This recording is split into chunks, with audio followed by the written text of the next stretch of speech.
magacaygu waa Sanaa Ashraf Shariif waxaa joogaa maalinta labaad ee shirweynaha bariga Afrika shalay oo ahaa qaybtiisa koowaad waxaa Salaam Somali Bank ka dalbaday Mastercard shalay aad dalbaday isla maantana waa helay aad iyo aad ugu mahadcelinaya adeega fudud sida hufnaanta leh lagu qabtay aad iyo aad ugu mahadcelinaya sidoo kale macmiisha waxa uu sheegay macmiil hore ahay waxaa ku jira discount boqolkiiba 60 waxa idin leeyahay faa'iideysta ani waxa ahay fasaxaniiste marka aad u isticmaala xalajeena adinkana meel kasta joogtiin adduunka waa isticmaali kartaa Mastercard ku anfaca boqolkiiba 60 ku jira jaanis faa'iideysta ani leeyahay maadsanidin magacaygu waa Cabdiraxmaan Jilaani Maxamed agaasimaha raadiyaha TV-ga Arladi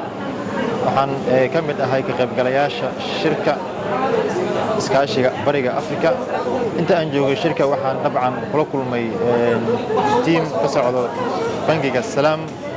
oo dabcan anigoo ka faa'iideysanaya in Mr. Bangi uu sameeyay oo ah Mastercard shalay aan dalbaday maanta waa igu doonsiiyay waxaan ugu wadaanayaa teamka Salaam Bank shaqada hufan ay noo qabteen sidoo kale bangiga waxaan ku bogaadinayaa